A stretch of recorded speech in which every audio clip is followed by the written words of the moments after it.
आज हम आपके लिए लेकर आए हैं पर्यावरण के 20 महत्वपूर्ण प्रश्न, जो कि भूगोल के छात्रों के लिए महत्वपूर्ण तो है ही हैं। खासकर जो परीक्षाएं होने वाली है यूपीटेट की, तो उसमें एक पोर्शन होता है पर्यावरण, तो उसके लिए बहुत महत्वपूर्ण है। हम आपके लिए लाते रहेंगे क्वेश्चन इस तरह से। आज 20 है, कल 50 लाएंगे। तो आइए देर नहीं करते शुरू करते हैं। वीडियो को स्किप मत करिएगा, बहुत महत्वपूर्ण क्वेश्चन हैं जो परीक्षा में आए हुए हैं। मुझे उम्मीद है इसमें से आपके परीक्षा में कुछ न कुछ आ जाएंगे। तो शुरू करते हैं। पहला क्वेश्चन है विश्व पर्यावरण दिवस। बहुत महत्वपूर्ण क्वेश्चन। कब मनाया जाता है?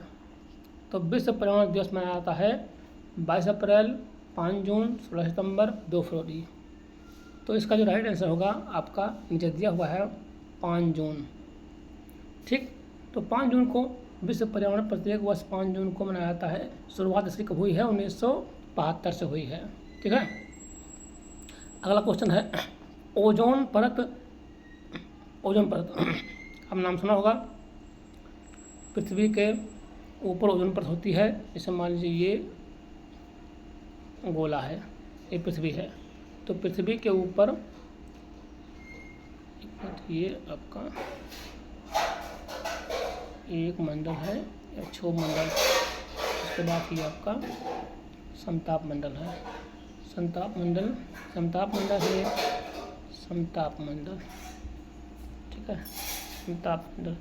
तो ये क्षोभ मंडल है, क्षोभ।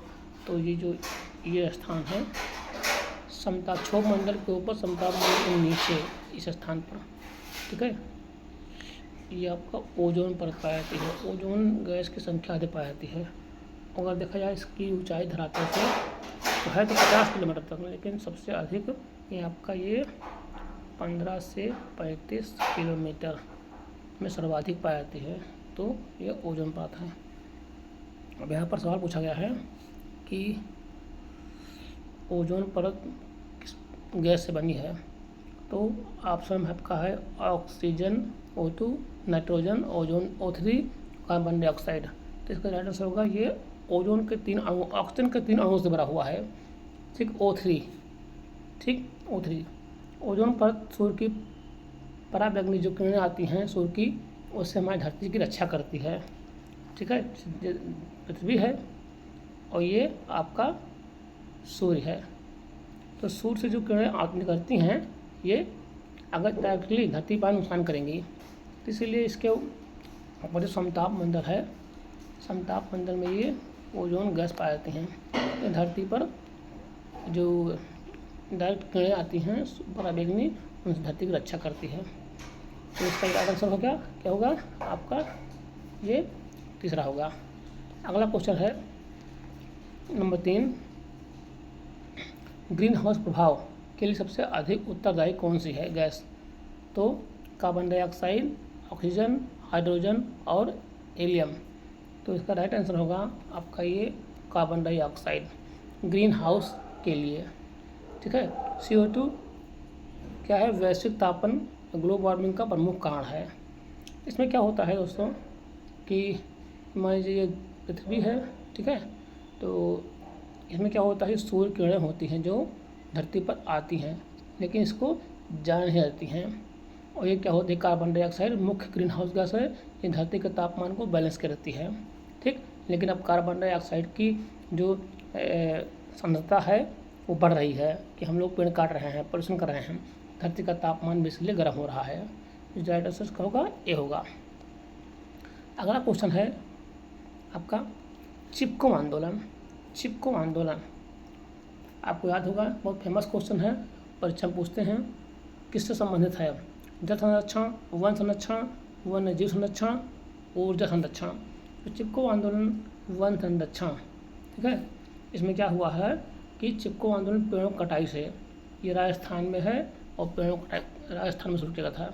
फिर शायद कुछ लोग पेड़ काटने आए थे, तो कुछ लोग क्या किए, वहाँ के निवासी थे, पेड़ों को पकड़ कर चिपक गए थे, इसलिए कुछ चिपको आंदोलन कहते हैं। ठीक, 5वां क्वेश्चन है भारत का पहला राष्ट्रीय उद्यान कौन सा है? पहला रणथंभौर, ये राजस्थान में है। जिम कॉर्बेट, ये उत्तरांचल में है। ठीक, उत्तराखंड में। काजीरंगा असम में है और कान्हा आपको बताना है ये कान्हा कहाँ पर है। ठीक है, बीच बीच में आपके लिए क्वेश्चन पूछेंगे। तो इसका जो राइट आंसर है आपका ये बी है, जिम कॉर्बेट। ये भारत का पहला राष्ट्रीय उद्यान है जो कि उत्तराखंड में है। स्थापना कब हुई है? 1936 में हुई है। ठीक, अगला क्वेश्चन है अम्लीय वर्षा एसिड रेन क्या कारण है? CO2 कार्बन डाइऑक्साइड, SO2 एवं NOx, O2 H2। इसका जो राइट आंसर होगा आपका ये SO4 सल्फर डाइऑक्साइड और नाइट्रोजन डाइऑक्साइड अम्लीय वर्षा के प्रमुख कारण हैं। ठीक, अगला है रेड डाटा। रेड डाटा का संबंध किससे है? खनिज से, संकटग्रस्त जीव जंतु के पौधे से, नदिया से और पर्वत से। तो इसका उत्तर है आपका ये संकटग्रस्त प्रजातियों से, चाहे जीव जंतु हो चाहे पौधे हों।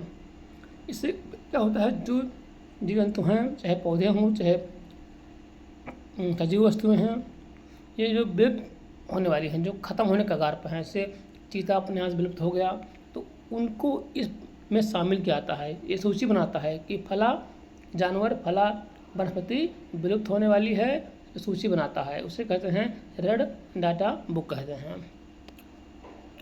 अगला क्वेश्चन है पृथ्वी दिवस अंतर्राष्ट्रीय कब मनाया जाता है? ठीक है, पृथ्वी दिवस ये कब मनाया जाता है? ठीक, तो 22 अप्रैल, 5 जून, 16 सितंबर, 2 फरवरी। जाहिर सी बात है, लोग जानते होंगे 22 अप्रैल। ठीक, ये क्या है? विश्व पृथ्वी दिवस संरक्षण, पर्यावरण संरक्षण के प्रति जागरूकता बढ़ाने के लिए मनाया जाता है। ठीक, अगला है क्वेश्चन प्रोजेक्ट टाइगर भारत में की शुरुआत कब हुई? 1973, 1980, 1992, 2005। तो ये आपका होगा 1973 में प्रोजेक्ट टाइगर की शुरुआत हुई थी। ठीक, बाघों के संरक्षण के लिए भारत सरकार ने 1973 में प्रोजेक्ट टाइगर शुरू किया था। अब इस समय सबसे ज़्यादा बाघ देखा जाए तो गुजरात में गिरी नेशनल पार्क में हो गए हैं। ठीक, और शायद विश्व में सबसे ज़्यादा बाघ एशिया में समझ लीजिए ये भारत में पाए जाते हैं। अब आगे CFC क्लोरोफ्लोरोकार्बन गैस का सबसे अधिक दुष्प्रभाव किस पर पड़ता है? जल पर, मृदा पर, ओजोन पर और ध्वनि पर। तो इसका सबसे जो नेगेटिव प्रभाव पड़ता है, जो नुकसान करता है, ये ओजोन परत के लिए करती है। CFC ओजोन परत को क्षति पहुंचाती है, जिसमें UV किरणें पृथ्वी तक अधिक पहुंच पाती हैं। मतलब जो ओजोन परत है इसमें छेद हो जाता है इसकी वजह से। इससे क्या होता है, UV किरणें जो सूर्य की किरणें होती हैं उसे UV बोलते हैं। अल्ट्रावायलेट धरती पर डायरेक्ट पहुंचती हैं, इनसे क्या होता है, नुकसान पहुंचता है। अगला है क्वेश्चन नंबर 11, जैव विविधता शब्द। जैव विविधता शब्द बायोडायवर्सिटी का अर्थ क्या होता है? पौधों की, केवल पौधों की विविधता, केवल पशुओं की विविधता, सभी जीव और उनके परतंत्र की विविधता, केवल सूक्ष्म जीवों की विविधता। तो इसमें क्या होगा, सभी जीवों और परतंत्रों की विविधता। ठीक है, इससे संबंधित होते हैं। अगला क्वेश्चन है भारत में जैव विविधता। भारत में जैव विविधता, ठीक है, भारत में जैव विविधता अधिनियम कब लागू हुआ? 1992, 2002, 2010, 2015। तो इसका जो राइट आंसर होगा आपका ये बी होगा 2002 में। ठीक, यहाँ लिखा हुआ है 2002 में। अगला क्वेश्चन है जो बहुत महत्वपूर्ण है, ग्रीन लंग्स। ग्रीन लंग्स, हरे लंग्स माने फेफड़े, किसे कहते हैं? रेगिस्तानों को, वनों को, महासागरों को, पर्वतों को। यहाँ पर उत्तर होगा वनों को। वन अधिक मात्रा में ऑक्सीजन छोड़ते हैं और इसी कारण से, और ये कार्बन डाइऑक्साइड लेते हैं, इसे इसको ग्रीन लंग्स बोलते हैं।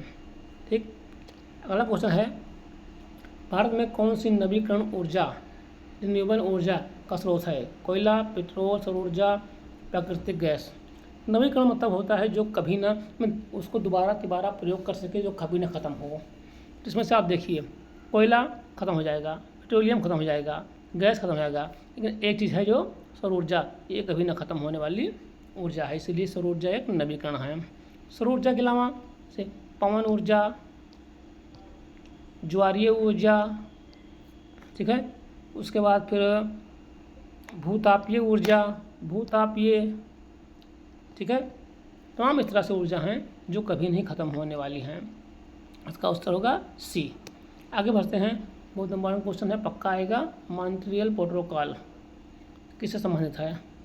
जलवायु परिवर्तन से, ओजोन परत से, जैव विविधता, मरुस्थलीकरण। इसका उत्तर होगा आपका ओजोन परत से संबंधित है। मॉन्ट्रियल प्रोटोकॉल का उद्देश्य ओजोन परत को नुकसान पहुंचाने वाले पदार्थों को कम करना है। मॉन्ट्रियल ये कहाँ पर है? ये कनाडा में है, कनाडा में, ठीक, कनाडा। अगला क्वेश्चन है, पर्यावरण संरक्षण अधिनियम इन्वायरमेंट प्रोडक्ट एक्ट भारत में कब लागू हुआ? 72, 86, मतलब 1972, 1986, 1992, 2002। इसका उत्तर होगा ये 1986, ठीक। ये कब लागू हुआ? भोपाल गैस त्रासदी के बाद लागू हुआ, ठीक है। अगला है, कौन सा ग्रीन हाउस गैस नहीं है? नहीं की बात करो यहाँ, नहीं।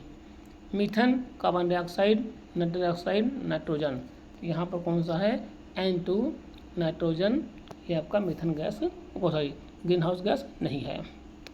अगला क्वेश्चन है, साइलेंट वैली कहाँ पर है? कर्नाटक, केरल, तमिलनाडु, असम। जाहिर सब लोग जानते हैं केरल में है। ये अपने जैव विविधता के लिए बहुत फेमस है। यहाँ तरह तरह के जीव जंतु पाए जाते हैं और पौधों की प्रजातियाँ होती हैं। अगला है, भारत का पहला बायोस्फीयर रिजर्व कौन है? सुंदरबन, नीलगिरी, नंदा देवी और मानस। इसका उत्तर होगा ये आपका नीलगिरी। ये कहाँ पर? तमिलनाडु में है, ठीक है। स्थापना इसकी कब हुई है? 1986 में हुई है, ठीक। अगला क्वेश्चन है, रामसर स्थल क्या है? यह संबंधित किससे है? पर्वत से, आर्द्रभूमि से, वन से और रेगिस्तान से। तो उत्तर होगा इसको, जो आर्द्रभूमियाँ हैं उनको रामसर कहा जाता है, ठीक है। रामसर स्थल अंतर्राष्ट्रीय महत्व की आर्द्रभूमियाँ हैं जिनका संरक्षण रामसर अभी समय के अंतर्गत आता है। रामसर एक स्थान है, रामसर, ठीक है। इसका पहला सम्मेलन रामसर में हुआ था। ये कहाँ पर है? ईरान में है, ठीक है। तो राम मतलब दलदली भूमि के लिए होता है। दलदली भूमि हो और पानी कम से कम 6 फीट से आपका 6 फीट से गहरा ना हो, ठीक है। तो इससे कहते हैं रामसर स्थल कहते हैं। दोस्तों, ये आपके 20 क्वेश्चन थे जो टेट के लिए या फिर भूगोल के लिए, पर्यावरण के लिए बहुत ही महत्वपूर्ण हैं, ठीक है। हम आगे इसकी संख्या बढ़ाएंगे। आप देखते रहिए, आप वीडियो को देखिए, पूरा देखिए, वीडियो को लाइक कर दीजिए। अगर आप नए हैं सब्सक्राइब कर दीजिए ताकि हम आपके लिए इस तरह के वीडियो लाते रहें। धन्यवाद।